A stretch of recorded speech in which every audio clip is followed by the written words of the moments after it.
tema dessa primeira rodada é o desafio de atrair e sensibilizar stakeholders em programas ESG. E para falar sobre esse engajamento de público interno, cadeia de valores e atores dos territórios, convidamos o Felipe Paiva, coordenador de projetos do iFood. Boa noite, Felipe. Olá, Marcela. Boa noite. Boa noite, Vanessa. Boa noite, Mar. Tudo bem, Fê? Tudo bom, Van? Bem-vindo, obrigada por ter aceito aí o nosso convite e vir compor o nosso dia de hoje, né? Com especialistas aí de peso, você é um deles, com certeza. E aí, para a gente começar, eu queria entender um pouco com você, pensando que o iFood é uma empresa grande que tem uma imagem de peso, né, no mercado, na mídia, tudo que vocês fazem toma uma proporção muito grande, tem muita visibilidade. E aí eu queria entender com você até onde vai essa cadeia de stakeholders de vocês. Boa, Van, obrigado pelo convite. Eu acho que vale até dar um passo atrás, e quando a gente fala do iFood, não sei se todos sabem, e as pessoas que estão nos assistindo, mas muito quando eu converso com alguns colegas, né, surge a dúvida. O iFood é uma empresa brasileira, sim, a gente é uma empresa brasileira, a gente nasceu em 2011, e desde então a gente vem sendo esse agente de transformação de impacto social positivo, né? E aí quando a gente olha a nossa rede de stakeholders, né, a gente possui hoje mais de 5 mil colaboradores, né? A gente se chama de Food Lovers, e ao longo aí do nosso papo você vai ver que eu vou trazer esse termo, e aí já associem, as pessoas também que estão em casa também já entendam o que são os colaboradores. Quando a gente olha o nosso ecossistema direto, a gente tem hoje mais de 300 mil parceiros dentro dos nossos restaurantes cadastrados no app, mais de 33 mil mercados e mais de 200 mil parceiros de entregas juntos com a gente. Isso é um pouquinho da nossa dimensão do nosso ecossistema. Um pouquinho, né? Enorme. Imagino que com uma cadeia, né, deste tamanho, tenha sido desafiador pensar em decidir qual seria a estratégia de vocês de investimento, né? Em que vocês investiriam, em qual tipo de desenvolvimento, pensando em toda essa cadeia. E aí eu queria que você contasse pra gente como é que foi essa decisão de vocês em investir na frente de educação. Boa, Van. É um super desafio, né, quando você traz isso, e está muito vinculado ao nosso propósito de organização. E aí, em 2019, a gente nasce com uma área de meio ambiente, né, no qual a gente vem desenvolvendo algumas iniciativas, alguns projetos, mas de 2019 a 2020, a gente passa por alguns momentos ali, dentre um deles, a pandemia, né, e a gente precisa realmente revisitar um pouco as nossas estratégias como área e também entender muito do momento que a gente está vivendo dentro do ecossistema, do mundo. Uhum. Né? E aí a gente lança em 2020 a área de EMI, Educação, Meio Ambiente e Inclusão, que segue os princípios do ESG, né? Mas por que não vocês já não se chamam de ESG? A gente tem o nosso sonho grande de fazer com que todos os colaboradores, todos os food lovers, adotem as práticas de ESG, independente da área que atue, né? E não seja apenas uma área trazendo iniciativas, proposições com a causa, né? E aí a gente tem esse sonho grande de fazer realmente com que toda a companhia adote. E em 2020 a gente lança alguns compromissos públicos, né, vinculando eles com as ODS da ONU, a gente firma essa parceria. Eu acho que até trouxe um slide, se o pessoal puder colocar aqui, por favor. Boa. O anterior. Isso. E aí aqui fala um pouquinho dos nossos compromissos, né? E aí, fazendo só um en passant dentro de meio ambiente e inclusão, a gente tem alguns projetos vinculados, né? E todos esses compromissos públicos, eles têm a meta da gente alcançá-los até 2025. Quando a gente olha meio ambiente, a gente tem aí o desafio, são 2 projetos. O primeiro que é de zerar a poluição plástica dentro das nossas operações de delivery. O segundo, de tornar neutra a emissão de CO2 e de como que a gente também traz 50% das nossas entregas com modais limpos.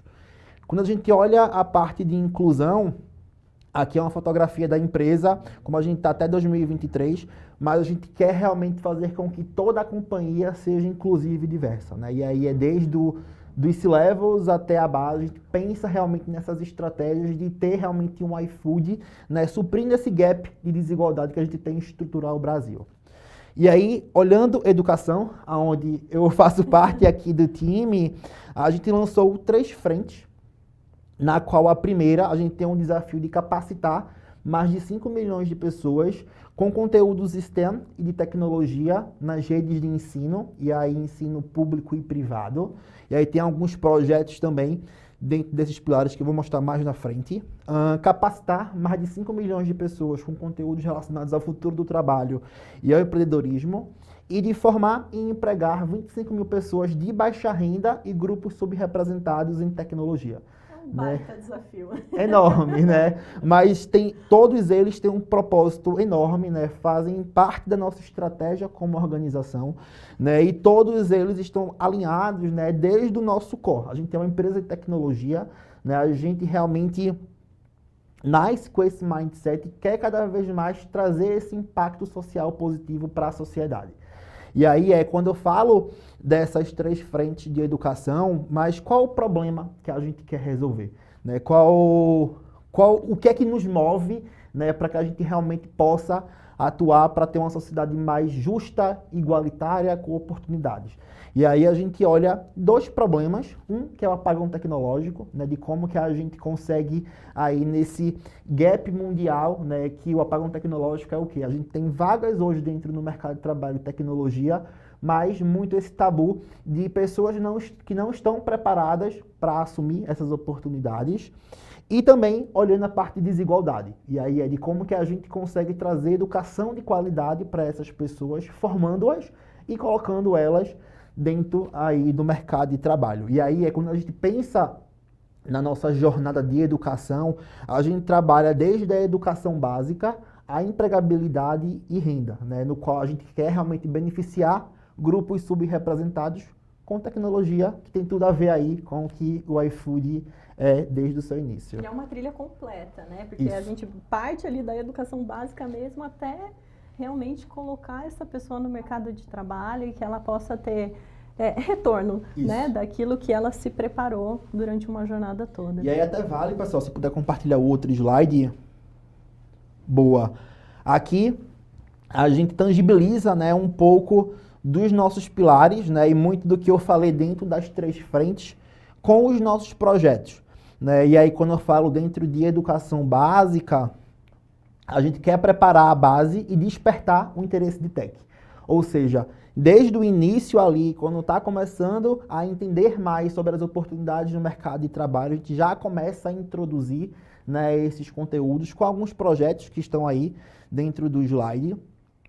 Quando a gente olha a parte de preparar para o futuro do trabalho, é de como que a gente consegue também dar acesso a esses conteúdos, a habilidades, a letramento digital.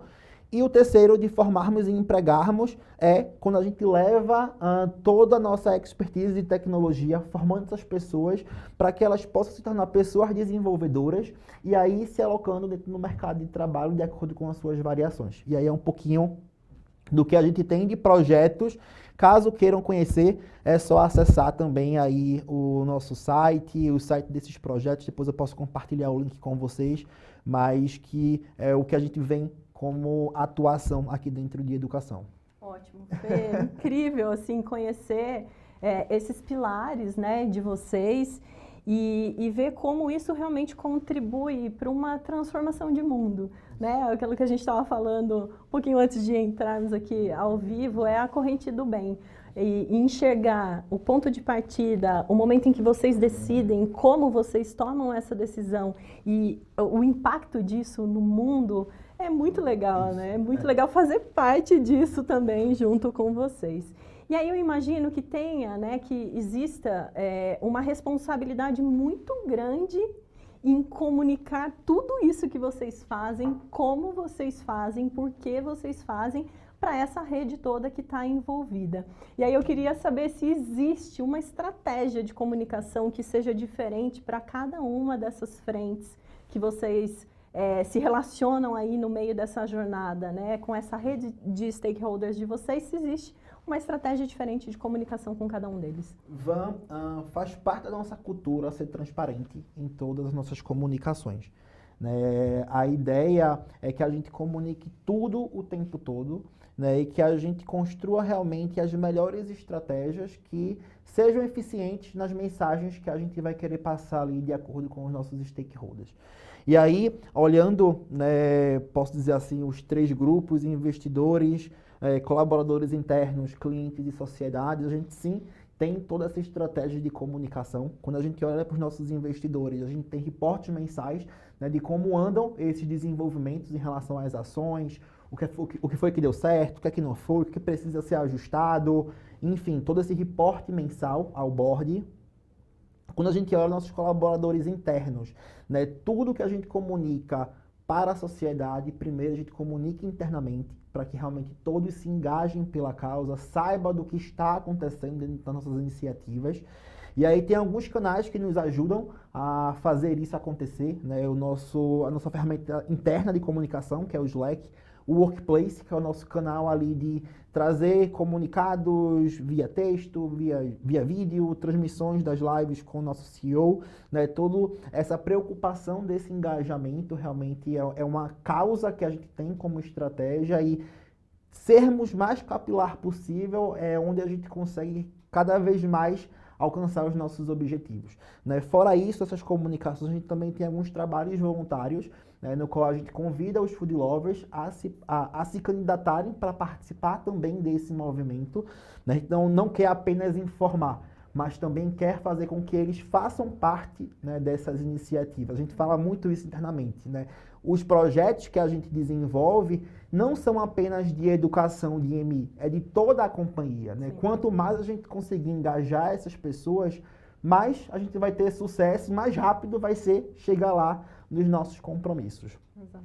E com a sociedade funciona da mesma forma, né? A gente tem hoje alguns canais oficiais de comunicação, o iFood News, também caso vocês queiram acessar, também é só colocar iFood News lá no Google, que lá tem todas as nossas comunicações, nossos relatos de transparência, né, no qual a gente realmente faz todo esse reporte também para a sociedade, né? A gente quer realmente ser essa empresa transparente, né, dentro das nossas ações, das nossas iniciativas. E também dentro do app, a gente também tem alguns programas ali no qual a gente quer fazer com que a sociedade não seja apenas passiva de receber a informação, mas também que participe, que se envolva, né?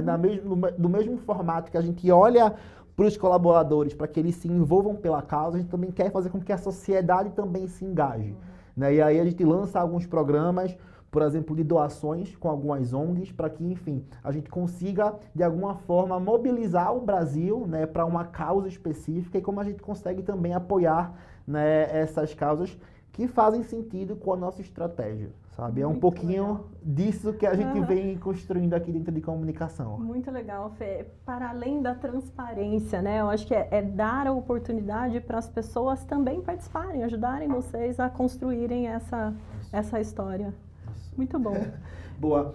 Até antes, não sei se vamos finalizar, mas eu trouxe um vídeo que eu acho que tangibiliza um pouco o nosso propósito, né, de um dos nossos projetos. O que eu trouxe hoje é o Potenciatec, que é a nossa plataforma que é responsável por formar e empregar 25 mil pessoas de baixa renda e grupos subrepresentados em tecnologia. E aí eu queria passar aqui para que, enfim, as pessoas comecem a conhecer mais, né, sobre as nossas iniciativas. Eu acho que esse também faz super sentido para o papo de hoje. Muito bom. Vamos lá.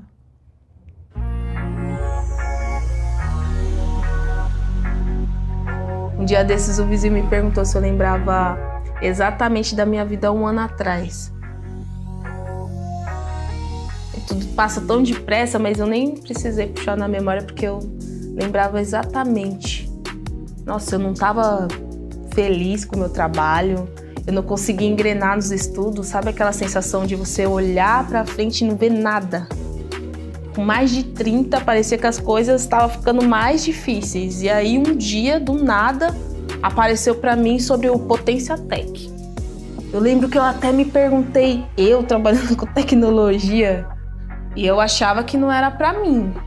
Mãe, mulher, moradora de periferia, mas eu tinha vontade. Eu fui atrás, eu vi que era uma oportunidade de dar um rumo novo para minha vida. E dito e feito, não foi fácil, não foi rápido, mas valeu a pena. E valeu mesmo. Hoje eu sou engenheira de software do iFood.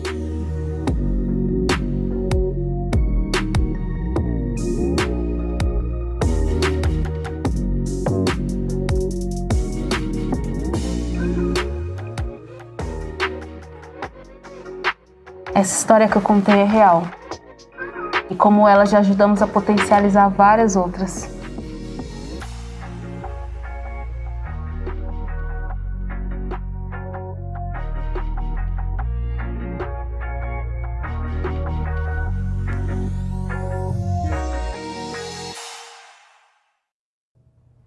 Que lindo, Fê. Dá até um quentinho no coração, né? Fê, obrigada pela sua participação. Que agradeço, a gente vai abrir para perguntas no final. Se surgir algo para você, né, em relação ao iFood, a gente volta e te traz de novo para você responder ao vivo. Muitíssimo Obrigada, viu? obrigado.